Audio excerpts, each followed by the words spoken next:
കുറച്ച് നാളുകൾക്ക് മുമ്പ് കുഞ്ഞുങ്ങളുടെ ഒരു ക്യാമ്പിന് ക്ലാസ് എടുക്കുകയായിരുന്നു. ആ ക്യാമ്പിൽ ഞാൻ പറഞ്ഞു, സക്കായിയും കുടുംബവും രക്ഷിക്കപ്പെട്ടു, അവരുടെ പാപങ്ങളെല്ലാം അവർ ഏറ്റുപറഞ്ഞു എന്നെല്ലാം ഞാൻ പറയുകയുണ്ടായി. ഇതുപോലെ നമ്മുടെയും വീടുകളിലും യേശു ഉണ്ടായിരുന്നാൽ നമ്മുടെ ജീവിതങ്ങളിൽ അത്ഭുതങ്ങൾ നടക്കും, നമ്മുടെ ആവശ്യങ്ങളൊക്കെ നടക്കും എന്നെല്ലാം ഞാൻ കുഞ്ഞുങ്ങളോട് പറയുകയുണ്ടായി. ആ ക്ലാസ്സിന് ശേഷം ഒരു കൊച്ചുകുട്ടി മുമ്പിലോട്ട് വന്നിട്ട് എന്നോട് പറഞ്ഞു, അങ്കിൾ, എൻ്റെ വീട്ടിൽ യേശു ഉണ്ട്, ഒരു പ്രായമായ അപ്പച്ചനെ പോലെയാണ് യേശു ഇരിക്കുന്നതെന്ന് പറഞ്ഞു. അപ്പം ഞാൻ ചോദിച്ചു, അതെങ്ങനെയാ മോനെ? മിക്കവാറുടെയും വീടുകളിലുള്ളതുപോലെ മനോഹരമായ ജീസസ് എന്ന പേരിലുള്ള ജീസസിനെ പോലെ ഇരിക്കുന്ന ഒരു പിക്ചർ ആ കുഞ്ഞിൻ്റെയും വീട്ടിലുണ്ട്. ചില വീടുകളിൽ കുഞ്ഞുങ്ങളെ പേടിപ്പിക്കുന്ന ഒരാളായിട്ടാണ് ജീസസിനെ പലപ്പോഴും അമ്മമാർ പരിചയപ്പെടുത്തി കൊടുക്കുന്നത്.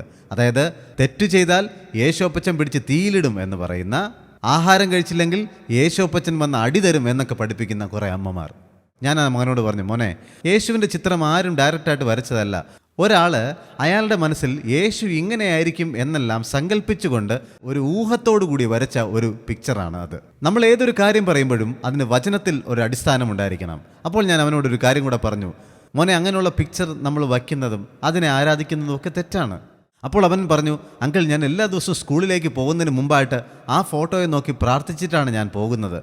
എല്ലാ ദിവസവും വൈകുന്നേരം വന്ന് ഞാൻ പഠിക്കാൻ ആരംഭിക്കുന്നതിന് മുമ്പ് ആ ഫോട്ടോയുടെ ഫ്രണ്ടിൽ ഒരു മെഴുകുതിരി കത്തിച്ച് വെച്ചതിന് ശേഷമാണ്, പ്രാർത്ഥിച്ചതിന് ശേഷമാണ് ഞാൻ പഠിച്ചു തുടങ്ങുന്നത് എന്ന് ആ കുഞ്ഞ് എന്നോട് പറഞ്ഞു. വേദപുസ്തകം എന്ത് പറയുന്നു? റോമർ 1:23, അക്ഷയനായ ദൈവത്തിൻ്റെ തേജസ്സിനെ അവർ ക്ഷയമുള്ള മനുഷ്യൻ, പക്ഷി, നാൽക്കാലി, ഇഴജാതി എന്നിവയുടെ രൂപസാദൃശ്യമായി മാറ്റിക്കളഞ്ഞു. ദൈവത്തെക്കുറിച്ച് അറിഞ്ഞ ചിലർ അവർ ചെയ്യുന്ന ഒരു കാര്യം എന്താണെന്ന് ചോദിച്ചു കഴിഞ്ഞാൽ, ഒരിക്കലും നശിച്ചു പോകാത്ത, ക്ഷയമില്ലാത്ത, അക്ഷയനായ ദൈവത്തിൻ്റെ തേജസ്സിനെ ചില ആളുകൾ എന്ത് ചെയ്തു? ക്ഷയമുള്ള ഒരു മനുഷ്യനായിട്ട്. ചില വീടുകളിൽ ഇരിക്കുന്നത് പോലെ ഇന്ത്യയിലിരിക്കുമ്പോൾ ഇന്ത്യയിലെ ജീസസ്, ചൈനയിൽ പോകുമ്പോൾ ചൈനീസിൻ്റെ ജീസസ്, അവരുടെ രീതിയിൽ നശിച്ചു പോകുന്ന ഒരു മനുഷ്യൻ്റെ രൂപത്തിൽ അതിനെ വരച്ചു വച്ചിരിക്കുന്നു. ചില വീടിൻ്റെ വാതിലുകളിലും വീടിനകത്തുമൊക്കെ പരിശുദ്ധാത്മാവായ ദൈവത്തെ ഒരു പ്രാവായിട്ട് വരച്ചു വച്ചിരിക്കുന്നു. ചില സ്ഥലങ്ങളിൽ യേശുക്രിസ്തുവിനെ ഒരു കുഞ്ഞാടായിട്ട് വരച്ചു വച്ചിരിക്കുന്നു.